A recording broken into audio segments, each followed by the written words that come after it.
Hello and welcome to another live harp lesson in the mini harp lesson series. And for those of you who are first time here, my name is Zuzanna and I'm a harpist and harp teacher, and I'm based in Scotland, in Edinburgh. Would be good to know the name of the town. Today's lesson is on another slightly more technical topic, which is spread or rolled chords, and straight away I will have a few pieces of information for you. If you're following me on Facebook, on Instagram, you probably saw my post yesterday where I was asking what is the exact terminology, how do you call this type of chord like that one in English, whether it's spread, rolled, arpeggiated, a few more names. No, I think that these are all the names that came up.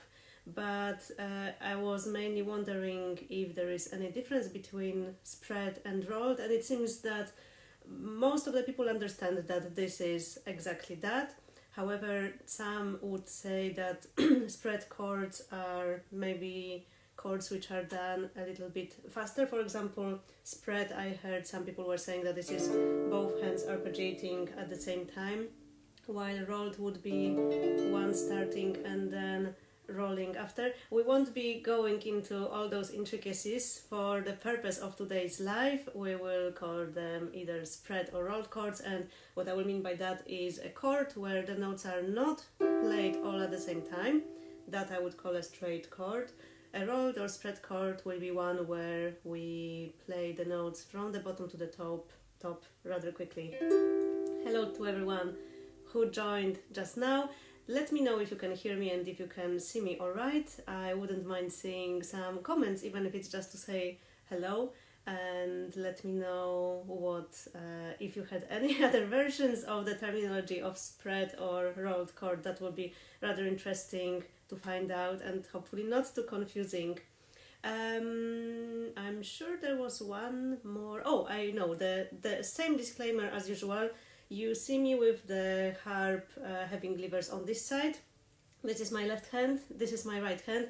I know for you it will look differently, but these are the devices that I found that have the best audio quality, and at the moment you will see me with this slightly confusing mirror version, but I hope you'll manage alright. I'll be telling and reminding you every now and then which hand is which. It's not some kind of funny harp with levers on the other side. It's all fine, it's just the way the video is showing that. About spreading and learning to spread, the spread chords have quite a lot to do with arpeggios, which are spread chords which are probably having a lot more space between the notes, so I would call that an arpeggio instead of a rolled chord, which will be probably something like that. But we will use the arpeggios as our first exercise to practice rolled chords. As always, you can see all these exercises in the PDF for the lesson on Facebook. If you click the link that is in the description of that live, you will find it there. On Instagram, the link will be in my bio. At the moment, the link there is leading you to the previous lesson, but I will update it shortly after the live, and you can still find that live in there if you just go to all the resources and click on live number 21. First exercise, coming back to that, will be learning how to spread and making sure your spread is quite even. We will be talking mainly about 3-finger spreads, but you can of course use all those exercises to do 4-finger spreads, but just to avoid complicating things too much to start with. So first exercise, I would put all 3 fingers on, let's say, C, E, G, and having one string of space between each finger, and I would have a rhythm of 4/4 time signature. So I would count in my head quite slowly, 1, 2, 3, 4, and try to play those notes as crotchets. 2, 3, 4. You can use the 4 to place back. Then I would speed it up, go to quaver. So if you're still going 3, 4, that will be 1, 2, and then speeding it up again using the rhythm for that, going into triplets. So 3, 4, 1, 2, 3, 4. You can do quite a few times, you can spend quite a few moments on each of those. Then I would go into semi-quavers, keeping the same rhythm. You can even use the metronome. I figured that metronome on 60 works quite well for that. So I would go 3, 4, ta ta ta ta ta ta, 2, 3, and if you want you can even go into demi-semi-quavers, so if we're going 3, 4, that will be something like ta ta ta ta ta ta ta ta ta ta ta ta, if you can say it that fast. And then you're very close to playing very fast spread chords, but you're getting there in quite a nice and organized way. Then try doing those exercises we started from root position, but you can also do them in first inversion. You're just putting your third finger where second was, second where thumb was, and thumb moving 1 octave higher to C. That's the shape with thumb and second finger being 1 string further apart, and then moving third to where second was, second where thumb was, thumb again 1 octave higher. That will be first inversion. You can also do it at the bottom, just moving the fingers 1 step higher. The next step, when preparing for a piece in which you have spread chords used as an accompaniment, you will see later in the lesson I will be showing one particular piece. I would advise that when starting to work on pieces like that, you play with straight chords, because having a melody and some kind of a slightly different rhythm might be quite difficult to manage when putting hands together. And straight chords are always necessary, always useful to know. In fact, they are very closely related to spread chords. You can have different levels of spread, straight, almost straightish, and then more or less rolled. So I would practice straight chords as well, especially since I find them a tiny bit more challenging than spread chords. I think you really need to have the confidence and quite a bit of strength in your fingers to do that. So I find the exercises from Betty Paret's first harp book and also Maria Grossi Metodo per Harp book very good for that. I would start with having all 3 fingers on the string, so you can use the same strings, then holding all 3 of them and using your third finger to pluck the bottom string while holding the others.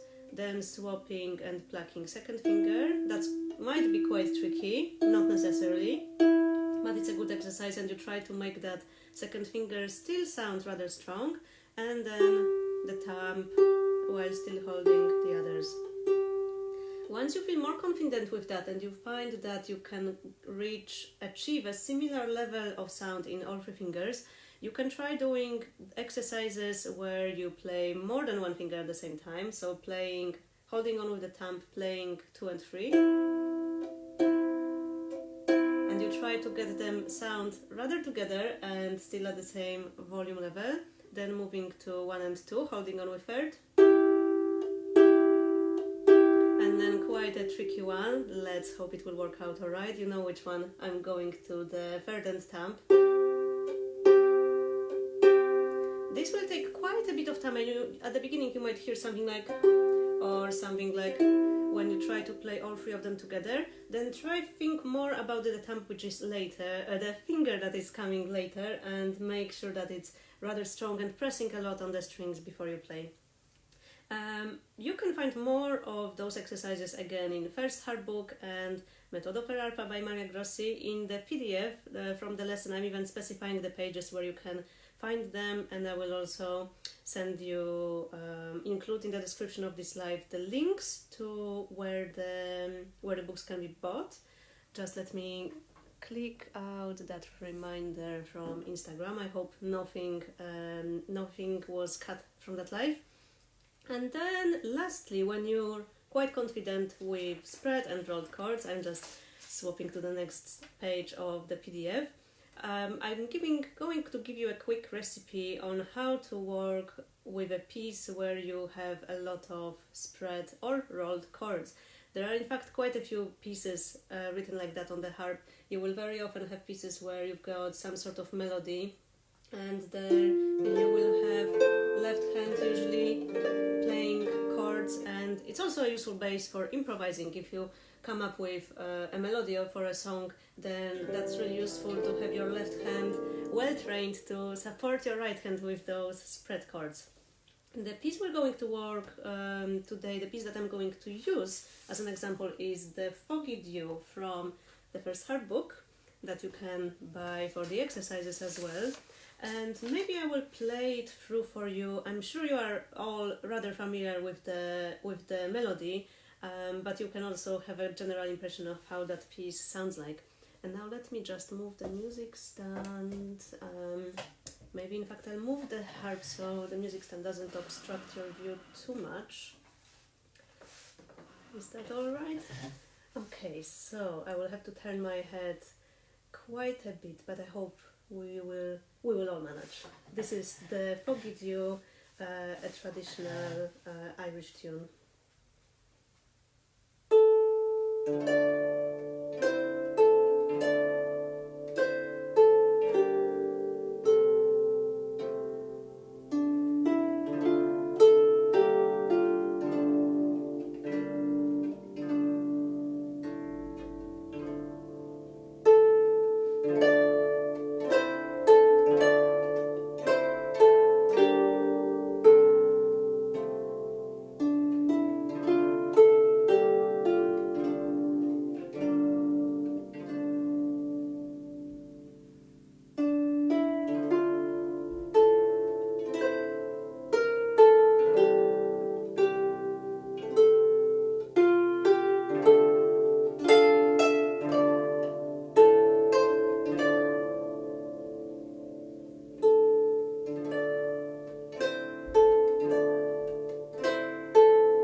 This was the piece, the Foggy Dew. Let me move the music stand away from you so I can talk to you about the piece.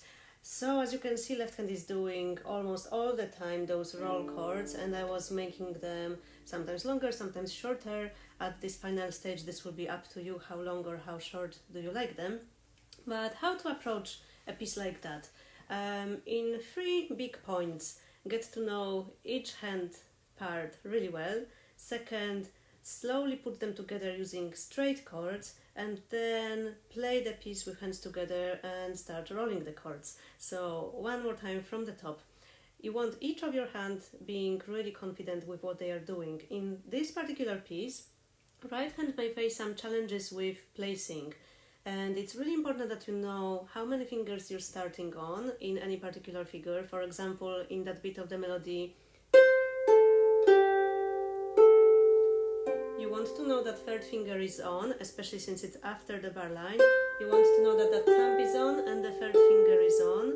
In the book, there are long lines written all over those notes that you need to connect.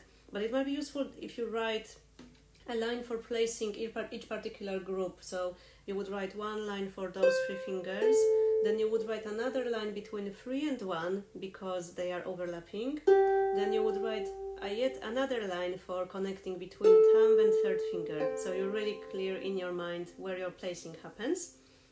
One other slightly tricky place when it comes to placing for the right hand, and you may want to use the exercises from live number 19, I think, about turns. There is this funny, slightly more funny turn. There are 4 fingers each way, but you're coming back on slightly different strings, and you might want to practice a lot of placing those fingers on the returns, on going place, just to make sure that your fingers know exactly which string to go to. It's your third finger that is slightly shifting the position. About the left hand has a slightly tricky task because it's coming off after every chord. So it needs to know really where it's going to, and I advise you to use the technique which I call nothing too fancy, plays fast, play slow. So look already at the next strings you're going to go. I'm aiming for A minor chord, play the first one, move your hand really quickly, start already looking towards the next strings that you're going to go, play and move there really quickly, okay? So when you're playing slowly, it won't be as useful if you move very slowly between the chords, but I would say play slowly and plays really fast. Make sure that you can get there really quickly, especially in bars 9 and 10, where the left hand has slightly bigger jumps and slightly different from before. In bar 11 you might also want to notice that this is the same D minor chord that you're jumping around. And yeah, again, you try to place really quickly and give yourself plenty of time before jumping to another chord. That was it when it comes to hands separately. When putting hands together, I would start from those tricky places, exactly the two ones that I played, bar 9 and 11, and possibly the ones which are tricky for the right hand too. I would show first both hands the route where they are going to. I'll show you on the example of bar 11. Right hand starts the bar before with 3 fingers on. Left hand starts on those 3 notes of the D minor chord. Then they both jump after the right hand plays all 3 notes. Left hand jumps to D minor chord, right hand jumps to the same pattern up an octave. Then left hand jumps back to the D minor chord. Right hand jumps slightly down to another 3 fingers, left hand back down to A. Right hand finishes, left hand goes there. And you may want to also do that with playing slowly, placing fast. So one more time, that was this, that. You can spend quite a lot of time there. Then you're going to go to there, and left hand will finish. Okay? And when you're putting hands together, play really slowly, keep it steady, and for now keep your chords straight, because you want to avoid too much rhythmic confusion. And this is slightly confusing because it's not really any rhythm that can fit where, how to describe that? You know that it's really hard to write this down as an exact rhythm. It's sort of like a very quick upbeat to a note. So you want to just make sure that your rhythm is really steady when you're playing tricky beats like that. So going,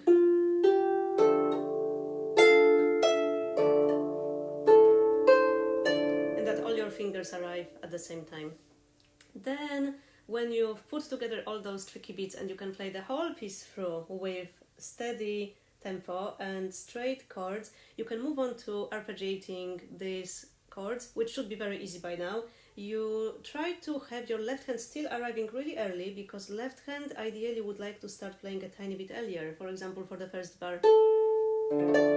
And you want your thumbs to arrive together if it's the thumb of the right hand playing the melody. So for that purpose your left hand needs to be there really early. Sorry, that's... You can see that my left hand is there really in advance, and that therefore it can play much earlier, and it's there prepared for a long time before that note for the melody is needed. Hello to everyone who joined right now. Thank you for your comments and thank you for the emojis. That's basically it when it comes to playing hands together in a piece where one hand has chords, one has a melody, and practicing spread chords.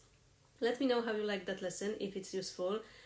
Maybe you're playing pieces which have lots of spread chords at the moment. I'll be very happy to hear some titles where you're working on this kind of technical challenge.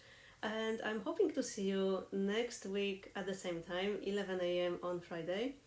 I have this nagging feeling that I forgot to say something, but if there's anything serious, you'll see it in the description of this live. You can always see it on my website. I'll put links to my website, and that's also where you can download the PDF. I wish you all a lovely weekend. For me, it's probably going to be a rainy weekend. Unfortunately, here in Scotland, autumn has properly arrived, but I hope that we will all have some nice time despite the weather.